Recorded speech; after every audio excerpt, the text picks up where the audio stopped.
আসসালামু আলাইকুম। স্বাগত জানাচ্ছি আমার ইউটিউব চ্যানেল আপন বারান্দায়। আশা করছি আপনারা সবাই ভালো আছেন। আলহামদুলিল্লাহ আমরাও ভালো আছি।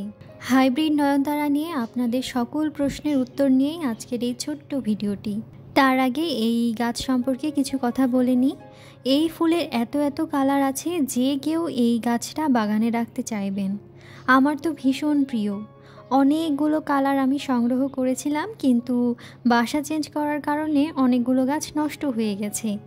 এই গাছের পরিচর্যা নিয়ে ভিডিও আমার অলরেডি আপলোড করাই আছে, কিন্তু এই গাছ নিয়ে এত প্রশ্ন আমি এখনও পাই যে ভাবলাম চারাগুলো রোপণ করতে করতে আপনাদের সেই প্রশ্নের উত্তরগুলো দিয়ে ফেলি। যে চারাগুলো দেখছেন এগুলো আমি বীজ থেকে করেছি। আমারই বাগানের যে ফুল হয়েছিল সেই ফুলগুলোরই বীজ।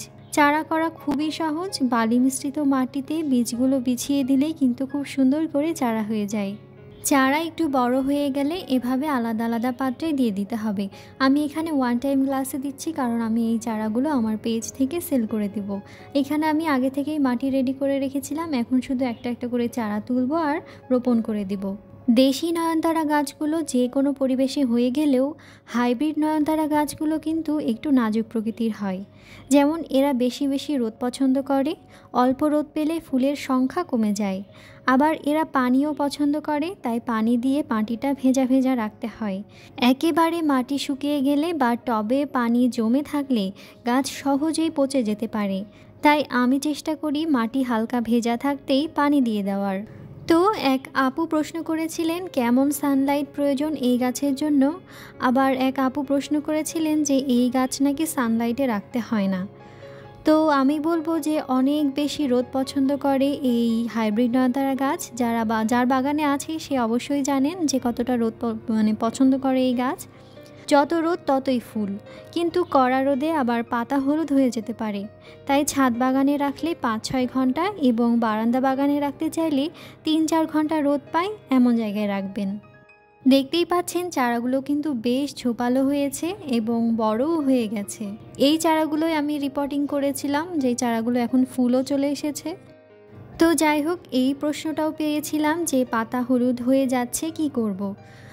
পাতার বয়স হয়ে গেলে পাতা হলুদ হয়ে ঝরে যাবে, এটা হচ্ছে স্বাভাবিক। কিন্তু গোড়া পচা, রোদ কম পাওয়া, খাবার না দেওয়া এগুলো হলেও পাতা হলুদ হয়। আপনি দেখবেন একটু খেয়াল করে যে আপনার এই ধরনের কোনো সমস্যা হয়েছে কি না।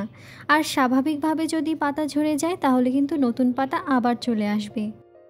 বেশি ফুল এবং গাছ ঝোপালো করতে চাইলে অবশ্যই গাছে পিঞ্চিং করতে হবে। এর অর্থ হচ্ছে আগার 2-3টি পাতা আঙ্গুলের সাহায্যে কেটে ফেলা। এতে করে প্রচুর শাখা প্রশাখা হয় এবং পিঞ্চিং করলে যতদিন না নতুন ডাল আসে ততদিন অপেক্ষা করতে হবে ফুলের জন্য। গাছ ছাঁটাই করা, পিঞ্চিং করা এগুলো চেষ্টা করবেন সিজনের আগে, অর্থাৎ এই ফুলের ক্ষেত্রে বলবো শীতের শেষে পিঞ্চিং বা ছাঁটাই করে দিতে। তাহলে প্রচুর পরিমাণে ডালপালাও আসে এবং ফুলও পাওয়া যায় প্রচুর। আরও একটা প্রশ্ন পেয়েছিলাম, তা হলো নার্সারি থেকে চারা কিনে আনার পর গাছ ঝিমিয়ে যাচ্ছে, ফুল তেমন পাচ্ছি না, কি করব। প্রথমেই বলবো এই গাছ খুব বেশি কষ্ট সহ্য করতে পারে না, অল্পতেই নেতিয়ে যায়। তাই চারা খুব সাবধানে বাসায় আনা উচিত এবং 2-3 দিন ছায়াযুক্ত স্থানে রাখতে হবে, যেখানে শুধুমাত্র আলো বাতাস আসে। নতুন পরিবেশের সাথে খাপ খাইয়ে নিতে একটু সময় দিতে হবে এবং আস্তে আস্তে রোদের পরিমাণটাও বাড়াতে হবে। এবং চারা আনার পর টব চেঞ্জ না করে কিছুদিন অপেক্ষা করুন। আবার অনেকেই চারা আনার পরই সার ব্যবহার করেন, এটা কখনোই করা উচিত না। অন্তত 15 থেকে 20 দিন গাছটাকে ফেলে রাখুন, নতুন পরিবেশে অ্যাডজাস্ট হতে দিন, তারপর পরিচর্যা শুরু করুন। এই বিষয়ে বিস্তারিত ভিডিও কিন্তু আমার আপলোড করাই আছে, আপনারা চাইলে ওটা দেখে নিতে পারেন। হ্যাঁ, পানি প্রতিদিন দেওয়া যাবে কি না এটা নিয়েও একজন জানতে চেয়েছিলেন। আসলে পানির যদি প্রতিদিন প্রয়োজন হয় তবেই দিতে হবে, মাটি শুকিয়ে খটখটে হয়ে যাওয়ার আগেই দিতে হবে, অবশ্যই সকালে অথবা বিকেলে।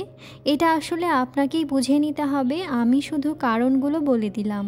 এখানে দেখতে পাচ্ছেন আমি একটা নতুন চারা তুলে রোপণ করেছিলাম, পাতাগুলো ঝিমিয়ে গেছে, কুঁকড়ে গেছে। এতে আবার অনেকে ঘাবড়ে যান। দেখতে পাচ্ছেন কি সুন্দর ফুল ফুটেছে, এখানে ঘাবড়াবার কিছুই নেই। এই পাতাটা আবার আস্তে আস্তে ঠিক হয়ে যাবে। আবার অনেকেই জানতে চান হাইব্রিড নয়নতারা ফুলটা কখন ফোটে। এইটা মূলত গরমের শুরুতে এবং শীতের আগ পর্যন্ত প্রচুর ফুটতে থাকে, তবে শীতেও দু একটা ফুল ফোটে। আশা করছি ভিডিওটি ভালো লেগেছে। আসলে ভালো লাগার কিছু নেই, আমি এখানে ইনফরমেশনগুলো দেওয়ার চেষ্টা করেছি।